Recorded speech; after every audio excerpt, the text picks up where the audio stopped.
The dress shoes had belonged to my brother. 2 years earlier, my parents bought them for his law school graduation dinner. Italian leather, hand-stitched, expensive enough that my mother still mentioned the price during arguments, as if money spent on him had become part of the family history. The night before my interview, she placed them outside my bedroom door without knocking. "You can wear these tomorrow." I stared down at them. "They're too big." My father looked up from the television long enough to shrug.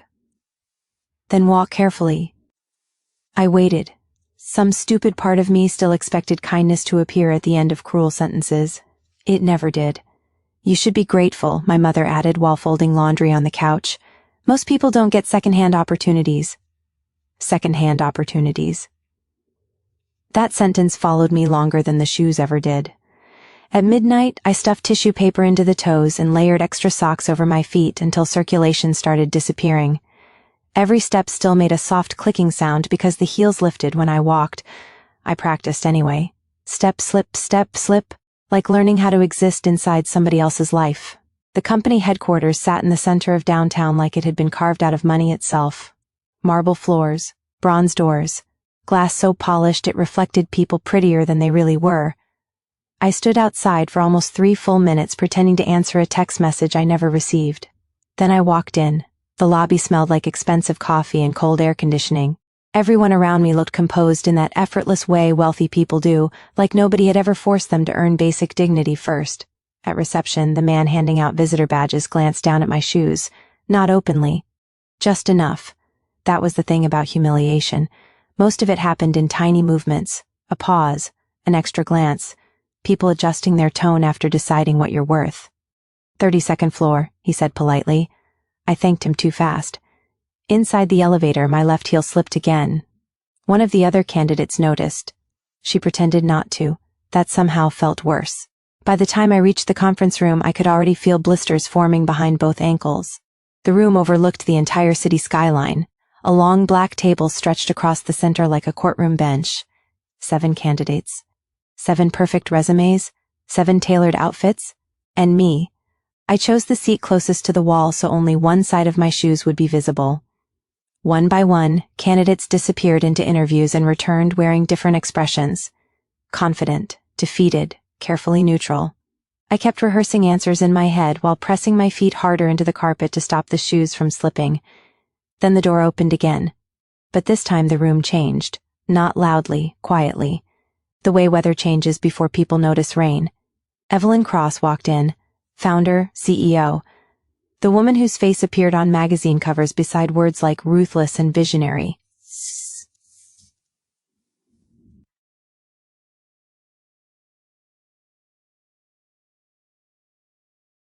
Calm and unreadable, then started walking past the candidates.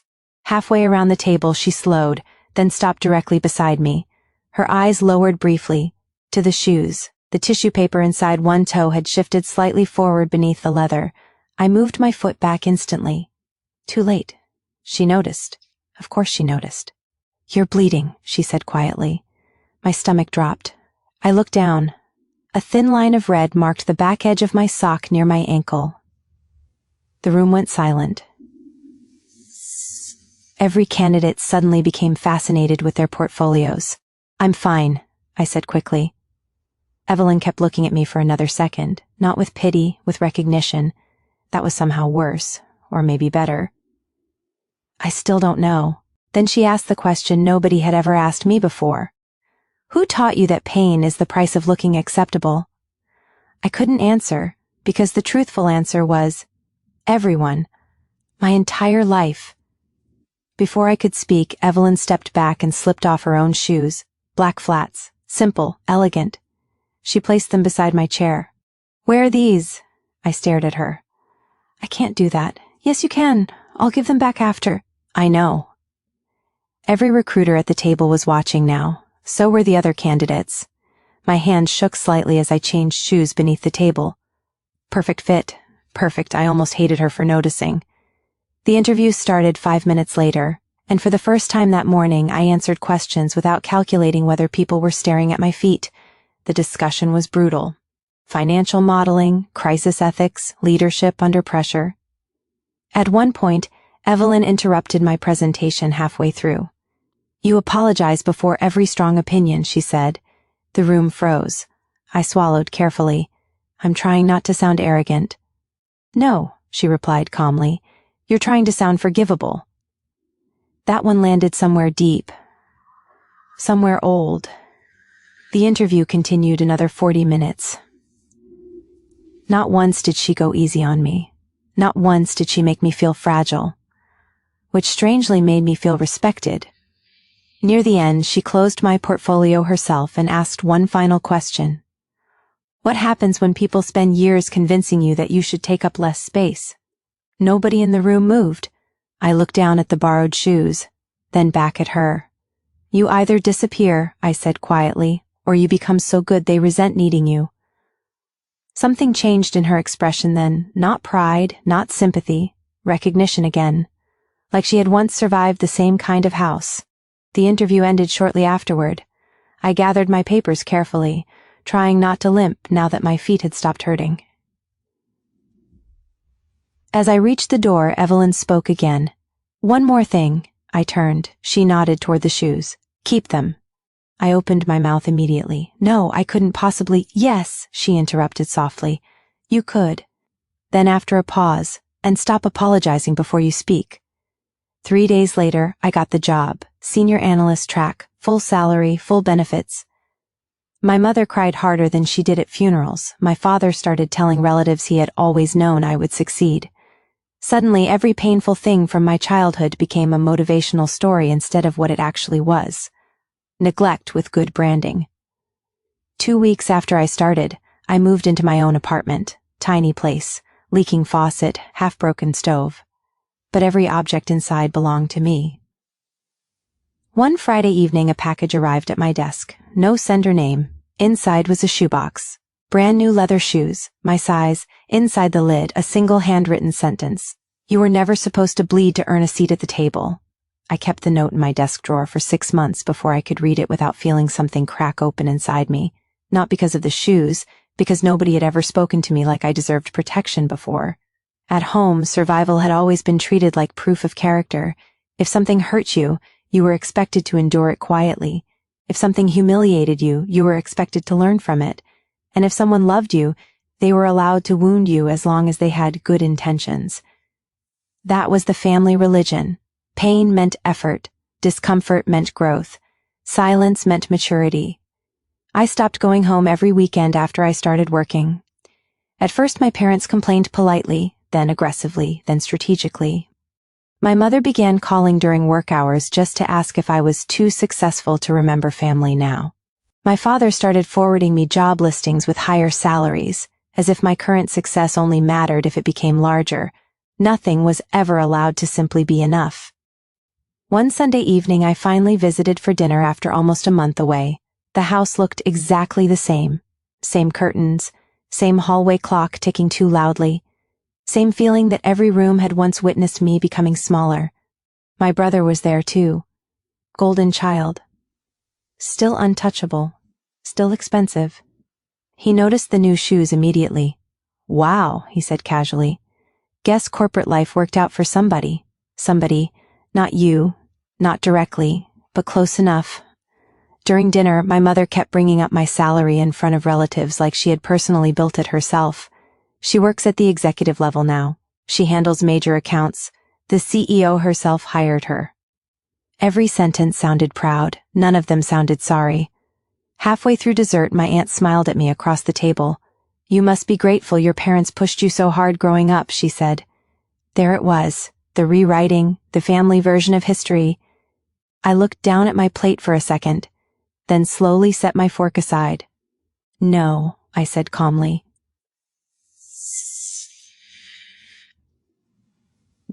Quieted instantly. "All the time," I replied, not because I was supported. Silence, real silence this time. My father's expression hardened immediately. "That's dramatic." "No," I said. "What was dramatic was making me wear clothes that didn't fit because you thought I hadn't earned basic care yet." My mother's face changed, not guilt, panic. because this conversation had escaped the family script. You always had food, education, opportunities. I had conditions, I interrupted quietly. Nobody moved. I could actually hear the clock in the hallway again. Tick, tick. My brother leaned back in his chair. You're acting like you were abused. The word hung there heavily, dangerously. My mother immediately looked wounded. After everything we sacrificed. That's the problem, I said softly. You think love that hurts still counts the same. Her eyes filled instantly with tears. In my family, tears were currency. The first person to cry usually won. But something inside me had changed in that glass tower weeks earlier. I no longer felt responsible for cleaning up emotions other people created. I'm not saying you hated me, I continued. I'm saying you got comfortable watching me feel ashamed. Nobody answered because they remembered the oversized clothes, the comparisons, the little humiliations disguised as lessons. My father finally scoffed. So now we're terrible parents because we didn't buy you luxury items? I almost laughed. Even now he needed the story to sound unreasonable before he could survive hearing it. It was never about the clothes, I said. It was about watching your daughter believe she deserved less and deciding that was acceptable. My mother started crying fully now. My aunt stared down at her plate. My brother suddenly became very interested in his phone.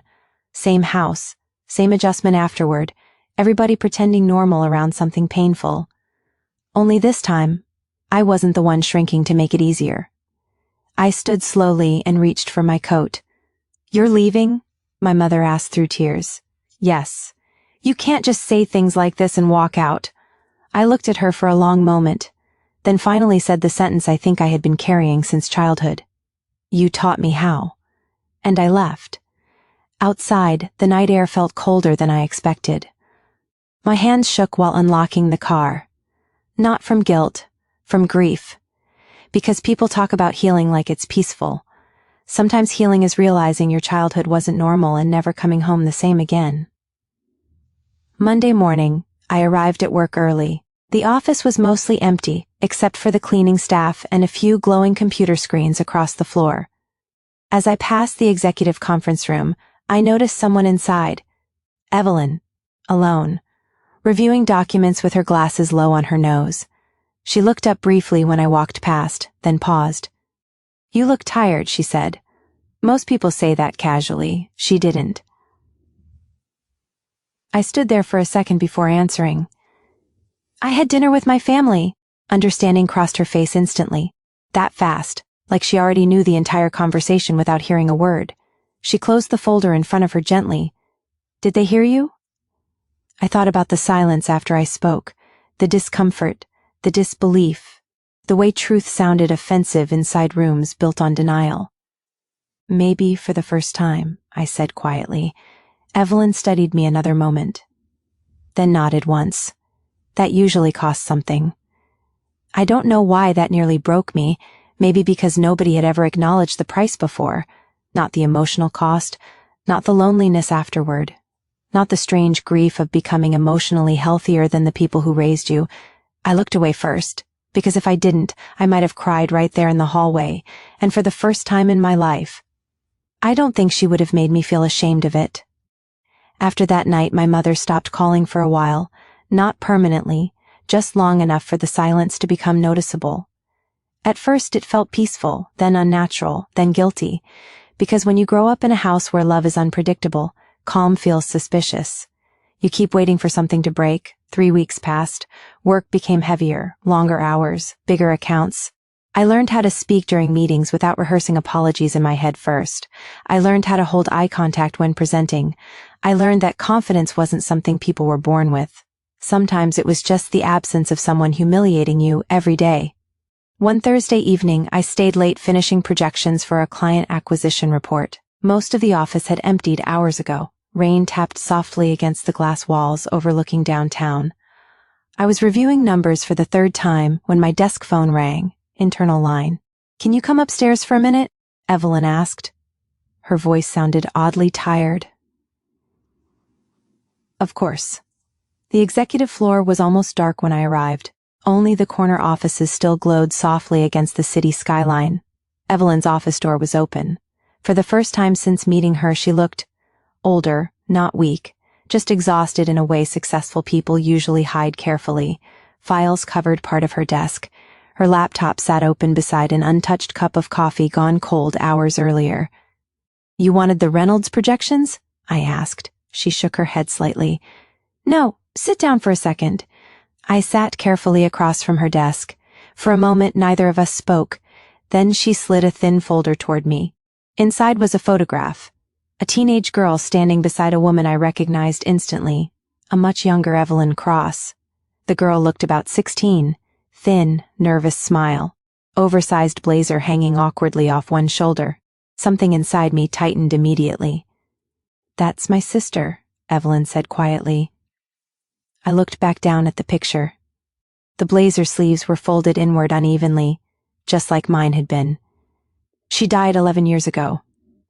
The words landed softly, heavily. I looked up slowly. "Heavily." Evelyn nodded once, but her eyes stayed on the photograph.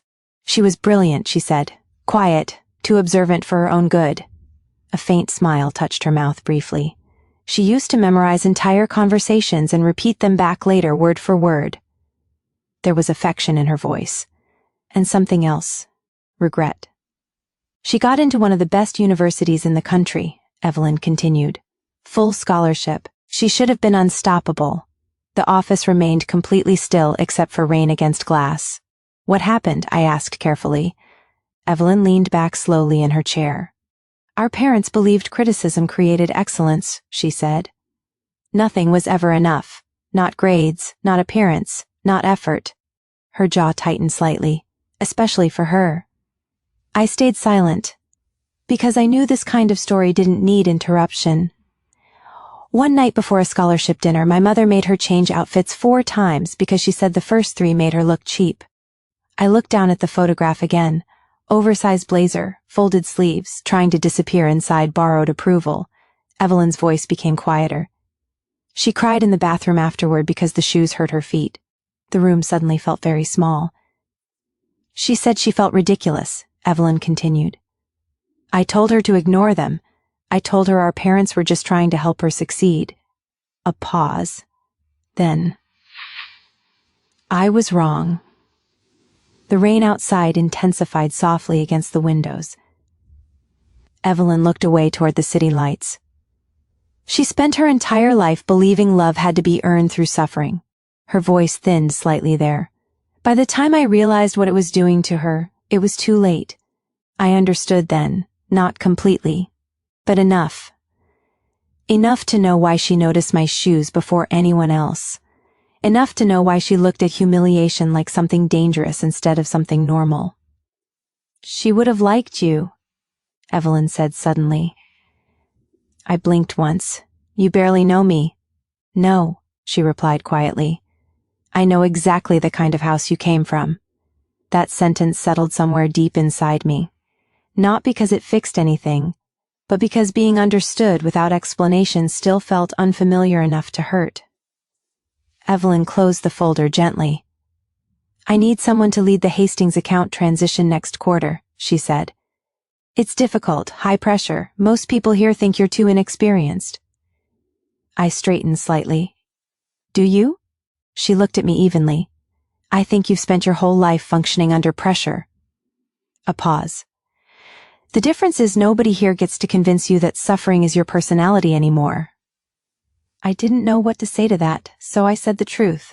"I'm still learning how." A small smile appeared on her face then. "Good," she said. "That means you haven't become arrogant yet." When I finally left the building that night, the rain had stopped. The streets below reflected the city lights in blurred streaks of gold and silver. I sat in my car for several minutes without turning the engine on, thinking about families, about inheritance, about how some people pass down money and others pass down shame so carefully their children mistake it for discipline. My phone buzzed suddenly against the passenger seat.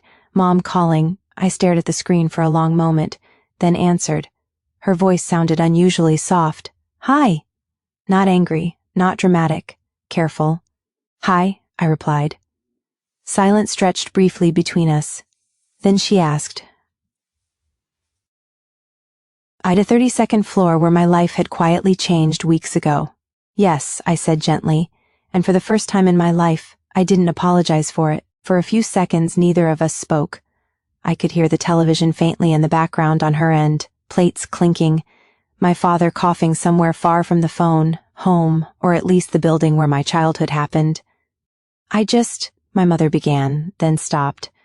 That alone unsettled me. My mother always knew what to say. Even her guilt usually arrived dressed as authority. But now she sounded uncertain, small, almost. I was thinking about what you said at dinner. I leaned back slowly against the driver's seat. Streetlights blurred across the rain-streaked windshield. And, I asked quietly, another pause, then, you make us sound cruel. Not we were cruel, you make us sound cruel. I closed my eyes briefly. There it was again. The distance between accountability and self-image. I'm not trying to punish you, I said carefully. Then why does it feel like one? Because truth feels personal when people have spent years avoiding it. But I didn't say that. Instead, I asked the question I should have asked years earlier. Did you know I was unhappy growing up? The silence afterward lasted too long, which was answer enough. Finally, she exhaled shakily. We thought you were sensitive. Sensitive. Another family word. It meant hurt in ways that inconvenienced other people. You cried easily, she continued softly. Your brother handled pressure better. Your sister was more independent. A pause. We thought being harder on you would help. I stared out at the city lights, while something old and exhausted shifted quietly inside my chest, because this was the tragedy of people like my parents. They rarely believed they were causing damage. They just repeated the methods that once wounded them and renamed it preparation. Mom, I said gently, do you know what I remember most from childhood? She didn't answer. I remember feeling embarrassing all the time. Her breathing caught faintly on the other end, not dramatic, just human. I'd walk into rooms already trying to take up less space, I continued quietly. I thought love was something people withdrew whenever I became inconvenient. The line stayed silent. Then finally, very softly, I didn't know it was that bad. And somehow, that hurt more than if she'd denied everything, because it meant nobody had even been watching closely enough to notice. A car passed slowly outside, headlights sliding across my windshield before disappearing again. My mother cleared her throat. Your father, she started carefully, he grew up with very little. I almost smiled sadly. There it was, the explanation that always arrived before accountability fully could. He thinks making children tough is love. And you? I asked, long silence. Then, I think I got used to agreeing with him. That one landed honestly, maybe for the first time ever. I looked down at my hands resting against the steering wheel. All those years I'd imagined my mother as equally responsible because it was easier than admitting something more painful. Sometimes people fail you by disappearing inside someone else's authority, not cruel enough to stop it, not brave enough to challenge it, just present enough to witness the damage. I'm not asking you to hate yourselves, I said finally. I just need you to stop rewriting what happened. She sniffed quietly. I don't know how to fix this. The strange thing was, neither did I. Some wounds become part of your nervous system before you even learn language for them. You don't heal them in one conversation, or 10. I'm still figuring that out too, I admitted. The honesty seemed to calm something between us. For the first time, the conversation sounded less like a trial, and more like two people standing inside the ruins of the same house. I saw your interview photo online, my mother said suddenly. I frowned slightly. What? The company posted new employee introductions. I remembered the photo shoot from orientation week, professional lighting, neutral background, my tailored gray blazer. The one Evelyn had sent me. You looked, she paused again, searching. Confident. I didn't answer immediately, because confidence still felt like borrowed clothing some days. Thank you, I said quietly. Then my mother whispered something that nearly shattered me. You used to look afraid all the time. My throat tightened instantly, not because she was wrong, because she noticed, after all these years, she noticed. I pressed my fingers harder against the steering wheel to steady myself. Yeah, I said softly. I was. The silence between us changed after that. Not healed, not resolved, just honest. And honesty, I was learning, often sounds much quieter than forgiveness. Before hanging up, my mother asked carefully, "Will you come for your father's birthday next week?" The old version of me would have agreed automatically, out of guilt, out of obligation, out of fear that saying no made me selfish. But healing had started teaching me a terrifying new skill: choice. "I'll think about it," I replied. No excuses, no fake promises. Just truth. She was quiet for a second. Then, surprisingly, "Okay." After we hung up, I stayed parked outside the office tower for a long time, watching lights flicker across distant windows, thinking about how strange adulthood becomes when your parents finally start seeing the person they raised instead of the role they assigned. My phone buzzed once more before I started the engine. A message from Evelyn. "Air, you did well today. No context, no explanation." But somehow I knew she wasn't talking about work. I looked up at the glowing 32nd floor one last time, then finally drove home, wearing shoes that fit me perfectly,